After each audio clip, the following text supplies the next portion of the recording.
Welcome back to Whence Came You, a Masonic podcast featuring research papers and discussions related to Freemasonry. Here's your host, Brother Robert Johnson. All right, this is episode 305.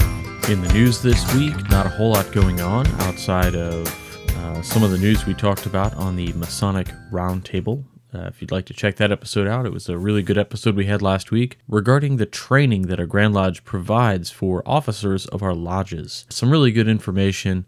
This week on the Masonic Roundtable, we've got another great episode coming up. I believe we have a guest coming on, and we're talking about why there are so many negative people inside our fraternity today. So it may be of interest if you know a couple guys like that, or maybe you get shot down on social media all the time, or whatever the case may be. So look for that. And this week I'll be doing an episode with Fratero, I believe. And I'm also recording an episode which will come out soon, which will be Star Wars and Freemasonry. Now, Fratero and I did an episode where we discussed a little bit of the symbolism behind it all. And this additional episode about Star Wars and Freemasonry will feature a couple guys and myself who will talk about their theories, and in general, we'll have a really good conversation. It'll be fun. So you can look forward to that as well. I will also be having on Brother Stephen L. Harrison, 33rd Degree, on an upcoming episode for a kind of interview / Ask Steve Harrison anything. So like an AMA with Steve Harrison. How are you going to submit the questions? So if you've got a question for Stephen L. Harrison, go ahead and email it over to me, and we'll pick a few out. And those lucky people who send in a question will get one of his books. I have 4 to give out. He sent me 5, so I'm going to put one in my library, and I'm going to take the other 4, and we are going to do a giveaway. But in order to get one, you have to write a question, and we are going to limit it to the first 4 questions we get. But they got to be good questions. So if you just send me what's your favorite color, you're definitely not getting a book. But in any case, he's going to be on the show soon too, and so we'll have more details about that as the time approaches. With that, let's go ahead and get into this week's episode. I've got 2 pieces for you. Both are quite unique. And the first one is a great piece that was actually published on, guess where? The Midnight Freemasons. And it's by Worshipful Brother Darin Lahners, who is one of the newer contributors on the blog. So I figured let's go ahead and grab one of his pieces and let's get it out there to everybody if they didn't get a chance to read it. What's so funny about peace, love, and understanding by Worshipful Brother Darin Lahners. There's a lot of discontent currently in our nation. It's palpable on social media. Luckily, in our fraternity, we leave 2 leading causes of discontent outside of the inner door to our lodge room, namely politics and religion. But are we leaving our individual discontent at the inner door? I would argue that in my recent experience, we have not. One of the downfalls of social media is the ability to instantaneously communicate one's opinion to a large audience. This often does not allow one to think through one's social media posts. We can instantly post something in a moment of emotional upheaval, and even if we quickly take the post down, there's a good chance that some of your brethren might have seen it. Unfortunately, in the lodge room, we don't even have the option to unpost an opinion. Once words are uttered to another brother, they can be forgiven, but they are often not forgotten. I have 2 recent examples of disharmony in the lodge. The first example involves 2 brothers. One brother decided to speak while the other was answering the worshipful master. The brother who was interrupted took offense to this and objected to the other brother interrupting him. The brother who did the interrupting felt that the other brother was wrong for objecting. This brother became so upset, you could see the anger manifest itself physically. In fact, we had balloting that evening, and the brother was protesting to me regarding it at the altar as I went to cast my ballot. I replied that technically the other brother was not wrong because he did not interrupt him, and I asked him to practice brotherly love. I would love to say that cooler heads prevailed, but luckily the brothers remained separated during the meeting. After the meeting, the brother who was physically upset abruptly left before sparks flew. The brother who was interrupted was going to discuss it with the other brother, but I felt that was probably not the wise course of action. The next day, I received an email from the brother who was upset the night before. He was still upset. In order to protect the privacy of those brothers involved, I won't get into the specifics of the email. However, my reply is below. Quote, I would just ask that you remember your obligations, and I will tell him the same. I understand you have a lot on your plate. From his perspective, he has a lot on his plate. It's not my job to say or judge that. You are both my friends and my brothers. All of the things you've said about him, I've heard from others about you. I've spent plenty of time defending you as much as you might feel I might be defending him. Brothers fight, but at the end of the day, we are all brothers. I just want harmony in the lodge. End quote.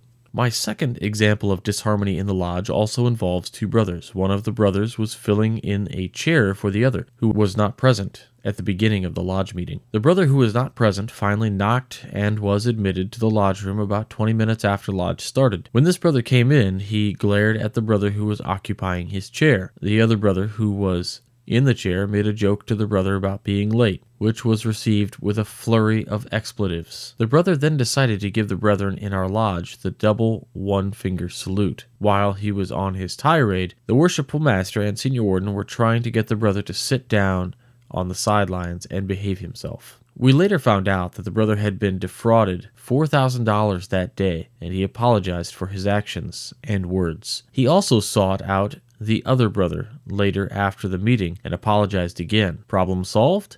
I think the brother forgave him, but it leads me to my next point. What I'm about to say might be taken the wrong way, and I think that brothers might object to it, but I'm going to say it anyway. In the words of Ice Cube, you better check yourself before you wreck yourself. What do I mean? For those of you who don't know who Ice Cube is, I'll suggest a Google search. If you're coming to lodge with an attitude, you're going to have a bad time. Do yourself a favor and your brothers a favor, and don't come to lodge if you are unable to put your ego and emotions in check. I know what I just said is considered blasphemy. There are lodges that are struggling to have a quorum for stated meetings, and I'm suggesting this. Hear me out. If you're bringing your baggage into the lodge room with you, then what are you really doing? Are we not reminded that harmony is the strength and support of all institutions, especially ours, while opening on the EA degree? If you're coming to lodge and you're going to disrupt the lodge, then you're going to cause disharmony. Is this fair to the other brethren? No, it's not. If you can't subdue your passions enough to put your attitude and ego into check, then you're not able to meet on the level with your brethren. If you can't meet on the level, then you probably shouldn't be in the lodge room with others who can. Yes, I understand that tempers can flare. We are human after all, which is why in Illinois we pray to the Supreme Architect at the beginning of our meetings to bless us so that the meeting can be conducted in peace and closed in harmony. But ultimately, we not only need to guard the West Gate from Cowans and eavesdroppers, but also from brothers intent on causing disharmony. I want to end on a broader point. If you're encountering an issue that is impacting you on an emotional level, then maybe you need to reach out to your lodge before the meeting.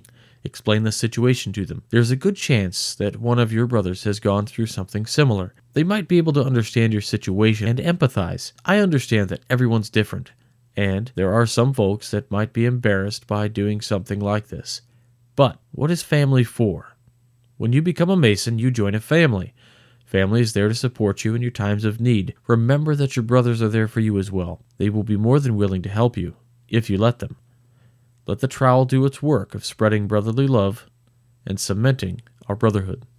Worshipful Brother Darin Lahners is the Worshipful Master of St. Joseph Lodge number 970 in St. Joseph and a plural member of Ogden Lodge number 754 in Illinois and Homer Lodge number 199. He's a member of the Scottish Rite Valley of Danville, a charter member of the New Illinois Royal Arch Chapter Admiration Chapter under dispensation, and is the current secretary of the Illinois High 12 Club number 768 in Champaign-Urbana, Illinois. He is also a member of the Eastern Illinois Council 356 of Allied Masonic degrees. And when he's not busy enjoying Masonic fellowship, Darin spends his time as a DM for his children's D&D campaign, reading, golfing, watching movies, and listening to music. You can reach him by email at darin.lahners@gmail.com. All right, now comes the point in the show. I'm just going to ask you to check out our Support the Show link. So go over to wcypodcast.com, hover over the Support the Show tab, and you will see several options. You can make a direct donation either once, or you can sign up to do monthly. You can have a lapel pin, a tie bar, cufflinks, or a money clip, all with our show's logo and pin on it. It's a exclusive design you're not going to get anywhere else. You can click on Get On It or Alpha Brain. So if you click that, you'll see some of the links to some of my favorite products that On It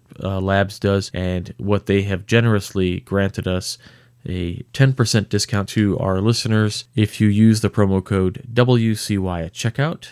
Also, go through our links so that they know who sent them to their site. That way they can also send a little bit back to this show to help out. And one of our main sponsors, buybankersbest.com. So if you go there, please check them out. Use the promo code BBWCY357 at checkout, and you'll get 20% off. And we also have a Thrive account, so check out WCY and Thrive. All of those things are brought to you here, are unique ways in helping the listener-supported education that Whence provides.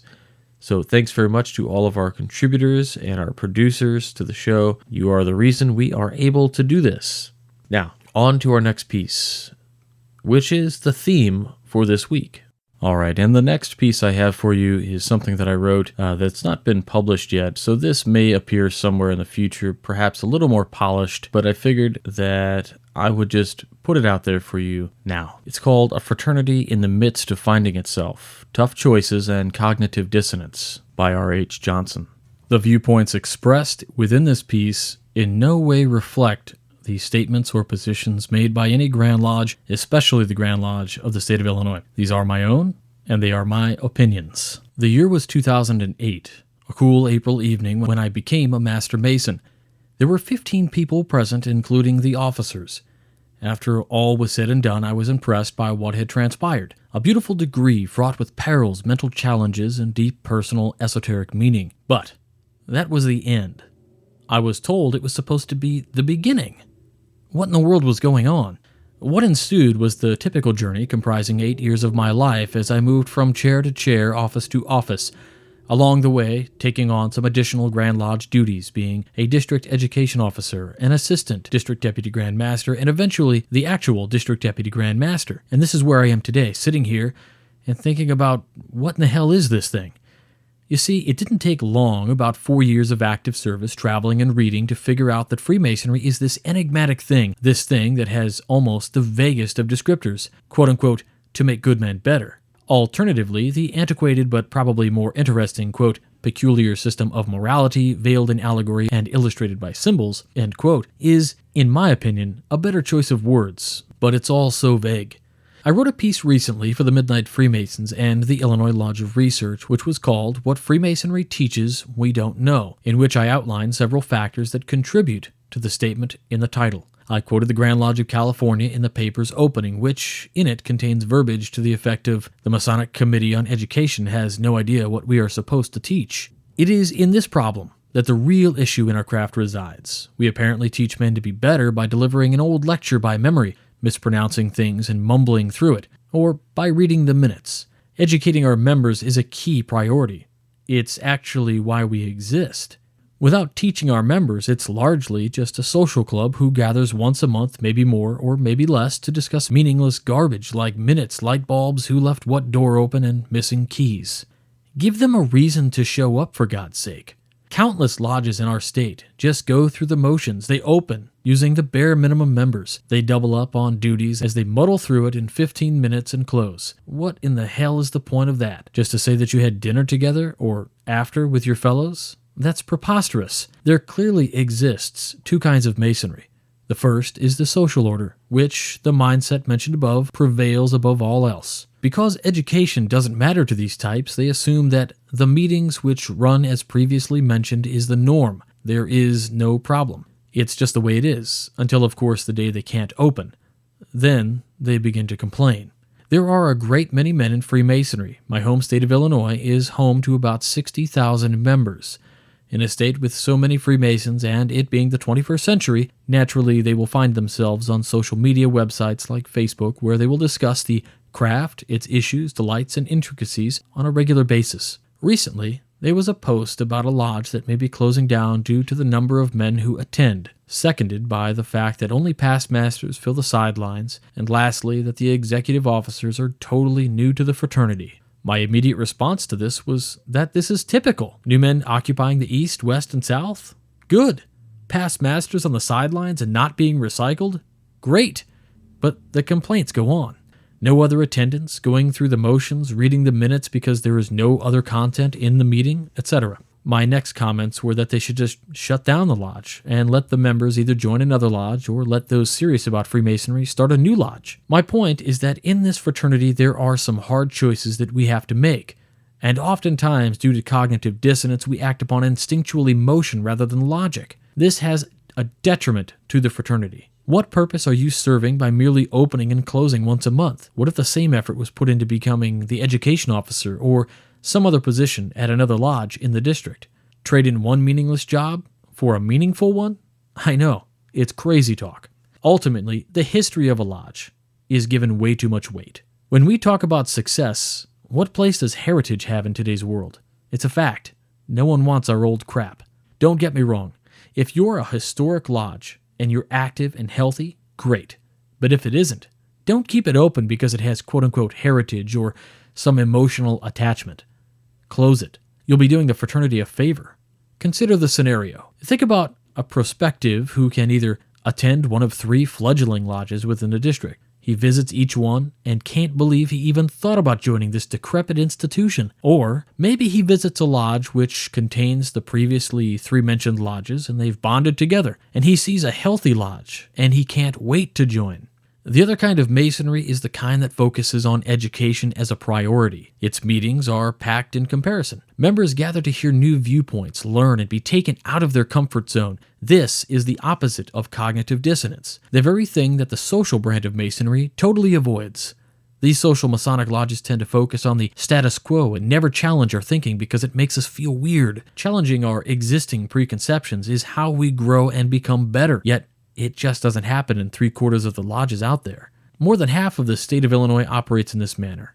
Members show up and value the experience of sharing time with one another. It has a tremendous value. But what intrinsic value does it serve in the way of self-betterment? None. And so we're left with hard choices. Does the fraternity openly admit that it's a school and implement these things? Risk putting thousands of men off by expecting them to learn a new way and to participate in what we are supposed to be doing? Or do we meander along, letting those who truly understand promote our philosophies without making waves? The side effect. Investing in education will produce a net growth, stronger character, good leadership, a spiritual man, and a cultured individual. Someone who will listen more than speak. Someone who will value the opinions of others, and ultimately, to be a champion for progressive morality. The cost of going with the alternative is to ensure mediocrity. To let the trend of social club masonry continue is to ensure that the line separating the Masonic fraternity from others is eternally blurred to a point of non-existence. To invest in this, or rather to simply carry on as we've been, is to absolutely invest in the continued failure of Freemasonry. It's time to make a statement. One that cannot be undone from the edict of Grand Master to Grand Master, a statement that conclusively defines Freemasonry and that we teach men through the study of philosophy contained within the ritual and peripheral sources to be better men, that no longer will Freemasonry be merely a mundane service organization for the community to dump dollars into for the mere stagnated, encrusted existence of a quote-unquote historic hall. The statement needs to be adhered to as much as the ancient charges and landmarks are. A single unified statement that defines this fraternity and instantly generates a mental image of both leadership and mental prowess.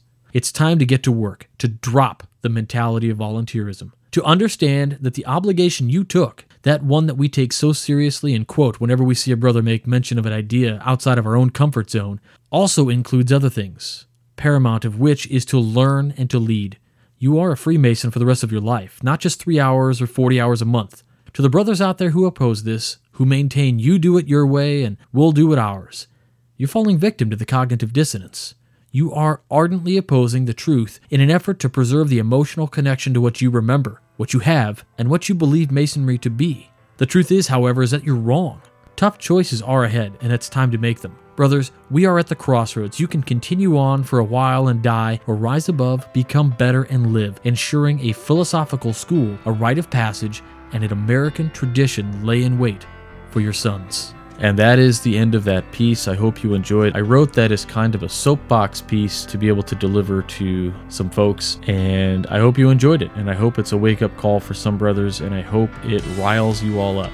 That's kind of the point. So with that, I wish you all a very great week, and please do not forget to visit our sponsors, the Support the Show tabs on wcypodcast.com. Please don't forget about the Masonic Roundtable going live every Tuesday night at 10/9 Central, and you can interact with us via Twitter and our Facebook feed for the event. And please also check out the Midnight Freemasons, where we publish 3 articles every single week, Mondays, Wednesdays, and Fridays. With that, I would like you to all stay on the level. Until next week, for Whence Came You, I'm Robert Johnson.